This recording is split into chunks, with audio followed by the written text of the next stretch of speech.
Hey there, classic comic collectors.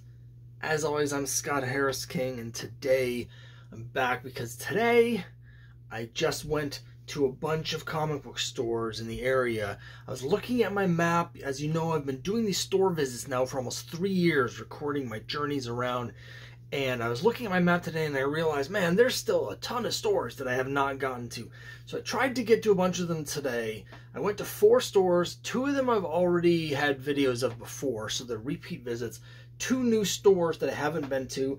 There was a 5th store that I tried to get to, and basically I called them to see if they're open, and they were like, we're about to close because of the weather. We haven't seen a customer in here in 2 hours. And I was like, I'm a customer. I was like 8 minutes away. I was on my way there. But they said, no, they're closing, so whatever. I'll try and get there some other time. But I did get to 4 comic book stores today. Let's put them up on the map. The repeat stores that I went to is the Counterplay Comics in Burlington, Massachusetts, and Comically Speaking in Reading, Massachusetts. And the new stores that I made it to today is Mint Collectibles in North Reading, Mass, and the Book and Board in Winchester, Mass. So, let's start off with the 2 stores where I didn't actually buy anything. So I only bought stuff at 2 of the stores. The first store I went to was Counterplay, and I went to Counterplay for the first time ever 3 years ago, the summer of 2020, right after I started doing these videos. One of my early store visit videos was to Counterplay, and at that time they had just reopened from being closed for a while for the pandemic, and they had a bunch of really cool comics. They had really great prices, and I picked up a lot of really cool stuff, really cheap, and there's some stuff I'm still kicking myself over that I didn't buy when I was there. So I was like very excited to go back. They still have some cool stuff, but when I was there this time, instead of being the only person there, because they had just opened after everything shut down for the pandemic, today it was absolutely jam-packed with people, to the point where I couldn't actually get to some of the comics because there's other people sort of wedged in looking at them. And they still had some really neat stuff. But I will say, like, for me, it felt like the prices were a little bit higher. I don't know exactly whether it's just because the market's gone up or whatever. It has been 3 years, volatile 3 years. But there wasn't anything that I felt really compelled to buy. I almost bought, they had a couple issues of Hot Stuff from the 70s, including one with the Neil Adams cover. I thought about buying, but ultimately I ended up not getting anything. Again, still a really cool store. I definitely encourage people to go there. You know, it was very crowded. I wasn't really finding the stuff. They did have a long box of Archie that I went through. A lot of Betty and Veronica, a lot of Betty and a lot of Veronica, and then also a lot of Betty and Veronica. But again, none of the issues that I was looking for. So I ended up, since I knew I had a bunch more stores to go to, I ended up leaving after only being there for a little bit. The other store that I didn't buy anything at was a new store. So I've got a little bit of a video of the outside of the store. This is in Winchester, Mass, the Book and Board. It is advertised as a comic book and gaming store. Now, I have been to the store once before, but it was before I was doing videos. And I remember it being a really nice, charming store. I have to say, this time around, it was a bit of a mess. They had lots and lots of boxes of comics for $1, mostly newer stuff. There were some older things mixed in, a lot of like moderns from the last like 10 years or so, but they had some older stuff mixed in. But the problem I've run into at a few places recently is that there was just boxes stacked on top of boxes on top of boxes. So a lot of stuff I couldn't get to. Nothing was in any kind of order, which I usually don't mind with the dollar bins, except for I hate going through all these moderns. I don't know anything about them, and I don't care anything about them. So I did spend a while. I didn't really find anything that jumped out at me. The people that were there were having a really intense debate about whether Namor is more powerful than Magneto. Ultimately, I just left empty-handed. They had a few back issues up on the wall, a few wall books, but they weren't anything that I thought was particularly exciting. So if you're in the Winchester area, certainly stop by. Again, it is a gaming store as well. There are people playing Magic the Gathering. They had role-playing games. They had D&D stuff. But, you know, again, I was going to a lot of stores, and when I had such a packed agenda and I knew there was other stores that had a lot of stuff, it was a situation where I wanted to spend my time at other places. I wish I could give more a review or show you some of the stuff on the inside, but honestly, there just wasn't much for me to show you. It's just one little room and piles of boxes on top of each other. So, you know, I go to these stores hoping to strike it rich and find, by that I mean just find really cool books. And in these cases, you know, I didn't. But there was 2 other stores I went to, and those other stores had the goods. So let's start with Mint Collectibles. I've never been to this store before. So of the 4 stores, this is the only one that I've never been to at all. And this is in North Reading, and it's absolutely worth the trip because they have the goods. They've got the stuff, and I have a lot of video of the inside. You're going to see the stuff on the wall. They've got Golden Age books. They've got this whole run of like 50s Wonder Woman, and I have more to say about the owner's Wonder Woman selection in particular. But that immediately caught my eye. There were some early Wonder Woman issues, I mean, from the 50s, that Wonder Woman issues from the 50s, just DC in general from the mid-50s can be really difficult to find, but Wonder Woman in particular, hard to find, World's Finest as well. But they had like issue 108, which has the famous Wanted poster cover I've never seen in person before. They had that. They had the one where she's a giant and she's climbing the Empire State Building, or I think it's the Empire State Building. Like, never seen that in person before. So a lot of great books, but also a lot of Golden Age books. They had the first appearance of The Question up on the wall. They had some of the late issues of Jumbo, which I think look like have a really cool cover. A lot of cool stuff.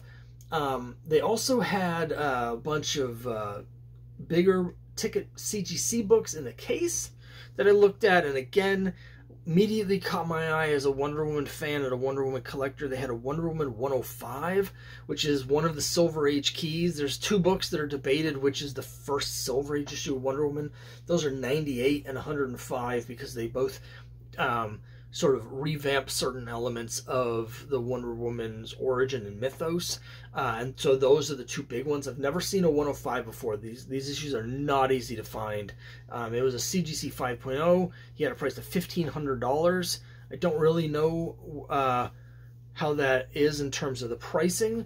I will say that a lot of the prices there were more than I felt comfortable paying. But again, when you've got the goods, and you know you've got the goods, I guess you can ask whatever you want to, because these are books a lot of these books you're just not going to find anywhere else. And so had a really good selection, a lot of really good Silver Age books and stuff like that. So let me show you what I got, and then I'm gonna tell you the exciting end to the story. I only bought a couple books here, but they had some unusual things. Let me start off with this. It was one issue on my checklist that I had. It's Omaha the Cat Dancer number 10. I am chipping away at this collection. It was $8. It's a little bit more than I actually like to pay for Omaha. You know, I'm trying to get these on the cheap, but it's a nice copy. And I have more than half the run now, so I'm getting to the point where I do want to get the rest of them, you know, and then I can read them all. I have read issues here and there. Here's something I've never seen before. It's from the 70s. It's P. Craig Russell, dated 1977 on the cover art. It's Parsifal. So it's some kind of sci-fi fantasy Camelot thing. But, you know, it's got this really cool cover. P. Craig Russell's had a really interesting career as a comic book artist, sort of taking the road less traveled. Yes, he's worked for the big 2, but he kind of does his own thing. And so this is just a neat indie 70s book I've never seen before. I've never heard of it, and it just really caught my eye. It was $10, I think. I don't know what its actual value is, but it's definitely worth $10 to me. And speaking of something that's worth $10 and I paid $10 for, I don't know whether it's worth, but it's a book that I've never seen up here for reasons that'll become clear. I'm trying to put together a complete run of the Spire books, and one of the ones that I've never found anywhere up here in New England is Tom Landry and the Dallas Cowboys. I know they were America's team, supposedly, but I can tell you that nobody up here was a Cowboys fan at any point, America's team or not. So I have a feeling that in terms of the Christian bookstores that were selling Spire comics, that Tom Landry and the Dallas Cowboys was not a top seller in the New England area. I'm sure this book is a lot easier to find in Texas, but I've never seen one. So since I am trying to put together this run of the Spire books, I was really excited to see this for $10. I had to pick it up. So those are the only books that I bought there. But when I started talking to the owner about the Wonder Woman run, because again, there's a number of really hard to find books that I'd never seen before, that's when he pulled out the good stuff. He pulled out a couple boxes from behind the counter, and they had long runs of Golden Age Wonder Woman, both in Wonder Woman and in Sensation. So a lot of issues of Wonder Woman between 11 and 50, and then a lot of issues of Sensation between like issues 20 and all the way up to 100. There was even a couple, he had one of the very late Wonder Woman issues where it had changed the logo. It was after issue 100, so it was like one of the very last issues. And just all these great H.G. Peter covers, like, so good. So many, like, he probably had 20 or more issues of both Sensation and Wonder Woman, all Golden Age stuff from the 40s and very, very early 50s. It was very impressive. But then he pulled out the nuke. He pulled out the big one. The big one. And he dropped it right on my face, because what he pulled out was a Wonder Woman #1. So he had it was a CGC 3.0 restored Wonder Woman #1. He said he was keeping it as part of his private collection. I did press him on it to ask whether he would consider selling it, because this is a book that I would love to have, and I figured it's probably way out of my price range. And he said that you know, if I was really serious about it, he'd consider offers around $30,000. And I'm serious about wanting the book, but I don't have $30,000 to spend on it. I also don't really know what the market is for a Wonder Woman #1 in that grade. So, you know, I told him I'd keep it in mind if I ever, you know, who knows, maybe I'll come into a bunch of money and suddenly I'll have $30,000 to spend on comics. Right now, that's a no. But it was so awesome to see a Wonder Woman #1. I don't remember ever seeing a Wonder Woman #1 before. There's certain big key books that I have seen in person at shows before. I think they were a little more common to see some of the big books at shows back in the day, like back in the 80s at conventions in Boston. I've seen a Detective 27. I've seen an Action 1 in person. I've seen a lot of the big ones, but I don't think I've ever seen a Wonder Woman #1 before. So it was really awesome to see that. So, again, this is Mint Collectibles in North Reading. And they have a lot of stuff you're just not going to find anywhere else. And because of that, you will have to pay for it. So you're going to have to pay to get it. But if you're looking for these books that you can't get somewhere else, you're going to have to pay for them. So great selection of stuff there. And then I went back to my last stop on the trip, and here's where I bought quite a bit more stuff, was Comically Speaking in Reading. Didn't get any video of it. I've been there before. I featured them in a video before 3 years ago. My experience when I was there 3 years ago was not great. There was some stuff with some of the workers there that had made me a little uncomfortable. It was much better this time, so I don't know what was going on then. Different batch of people, I don't know.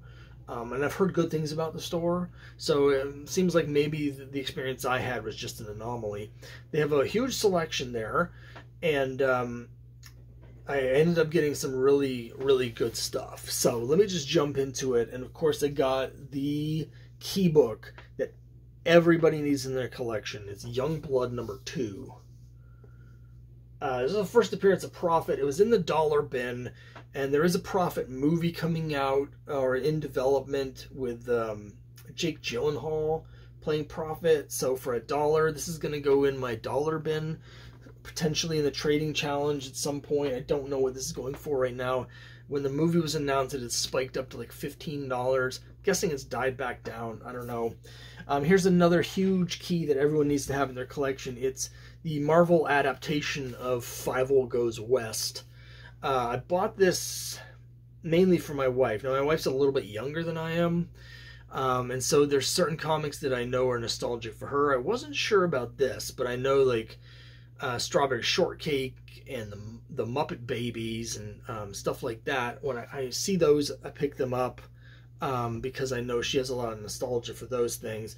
Turns out that while she did see this as a kid, it's not one that she's like that nostalgic about. So for $1, I thought it was worth giving it a shot. And you know, it's an interesting Marvel book that I don't think I've seen before. I love finding Marvels that I've just haven't seen, because Marvel has put out some kind of weird things over the years. But it's really cool to get this. $2.95 seems like a lot for a comic in 1991. It is an oversized book, but anyway, it was $1. Why not? Also $1 for this first one, and then a little bit more for the rest of them. Walk in the store right directly when you come in, right in the front. Magazines, big bin of magazines. I see Savage Sword of Conan #7 staring me in the face. I grab it. Then I go over to the dollar bins, and I find that there's a bunch of issues over there. So I put the other 7 back, and I got this Savage Sword of Conan #7 for $1. It does feature a Boris Vallejo cover. It's not in great shape, but I really don't care what the condition is of Savage Sword of Conan. I'm basically just collecting to read. And it's been quite a while since I've picked up any issues of Savage Sword of Conan. But I'm pretty close. Like I think I'm under 25 issues left to finish the entire run of Savage Sword of Conan. So I'm quite close. And I've finished my complete run of Conan the Barbarian. So it feels like I should finally focus down and finish getting these. So I got issue 7. And I also got issue 8. This was $5. And again, they're not in great shape. And then also not in great shape, but a great cover, issue 9, with another Boris cover. This is definitely the coolest of the covers that I got. Really cool. And finally I got number 48. This is beat up. It's got a rip on the front cover, but again, it was $5. So that's the price point I'm trying to stay at, really, with the Savage Sword Conan issues, is about $5. I'm missing 49 and 50, and they had both of them, but the 49 was $10 and the 50 was $15. They all have Nestor Redondo covers, and this one is pretty goofy. Something about the perspective and the monster. There's a later issues of Star Wars that has a cover that's strangely similar to this with I don't know, this one's kind of goofy. Cover for issue 50 was really cool, but again, that was $15. But I'm really happy to start chipping away on this run again. At some point, I need to organize my Savage Sword collection because my magazines are stacked like all over the room and in piles here and there. So I need to really get some magazine boxes and get them all in order. But I'm getting pretty close. Once I check these off, I might even be under 20 issues to finish that. So it's really cool to get those. And then finally, here's the big one. Last time I was there, they had some early Archie books. So they had some issues from the 40s that were in the number like 20 range. So I asked if they had any Archie stuff. He pulled out a box of Golden Age books from behind the counter. And they did have a couple issues that were just a little bit more than I feel like paying. It's not to say they're overpriced, but like there was an Archie 37 that they had for $70. And, you know, I'm focusing on 50 and up because they do get pricey below number 50. So I'm treating number 50 as like my number 1 issue, and then Once I finish 15 up, I might dip down below. I do have a handful below. But anyway, for $70, I didn't want to spend that. And they had one other one that was maybe even an earlier one, maybe issue 29. And that was a little bit more. It was like 100. So I'm just not at that place here. But when I was going through the box, I found a book that I absolutely had to have. It's on my checklist, even though it's a title I don't collect, because it has a classic cover that's part of like a cover set for Archie. You're all familiar with the Archie number 50 with the famous Betty lying on the couch with the picture of Archie behind her, right? There's a companion cover to that the Archie fans know about. Here it is. If you're an Archie fan, you might know what it is. It's not Archie 53. I already have that. It's not even Archie 68, which I don't have yet, but that's got Veronica. No, it's this one here. It's Susie number 73. So I was really excited to see this Susie 73. I've been looking at them online. It's got this great, again, it's Susie wearing a red dress, lounging on a couch, and she's got all these pictures of a guy named Gregory. And she's on the phone saying, "Oh, hello, Ferdy. I was just thinking of you." So it's similar in a lot of ways to the Archie 50. She's also on the phone, and she's saying, "No, Archie, this isn't Veronica. You've called the wrong number, but if you come over, I'll refund your nickel." But it's a very similar like composition. The blonde wearing the red, lying on the couch with the photo and, you know, on the phone. So they really go together. I love the graphic design, the circle with the logo looping over it. You know, it's some great good girl art. So I have looked at these online, and this is low grade. You can see it's got a spine roll that's pretty aggressive. It's got piece out of the top there, so it's low grade. It's got the chip here, but you know, it's solid. The central image is very clear, so it's very attractive. And it was $30, which I think is a steal for this. Even in this condition, I think it's probably worth more like 60 to 70. But I'm not reselling this one. This one's a keeper. This one is going right in my permanent collection for sure. So I'm just very excited. Love the Susie number 73. So, you know, it occurred to me I could just show you the Archie 50. Here's the Archie 50. You can see it's not just the posing. It's also the color schemes, the red logo with the white outline, the dark blue. The blue's a little brighter on here, but they're actually a pretty similar shade. This one is just a little bit kind of dingy and beat up. But you can see that they make a great pair. So I was just really excited to get this Susie 73. And again, this is going in my permanent collection. It's not going anywhere. Keeping this one for sure. So I was very excited to get that. So again, really good day of driving around to the comic stores. Two of the comic stores were a bit of a dud just on this visit. But I would say, you know, if you're looking for hard to find things and you've got the money, Mint Collectibles, you definitely want to check that out in North Reading. Store with a really big selection is Comically Speaking in Reading, and then the Counterplay in Burlington has some good stuff. They were just a little too crowded for me today.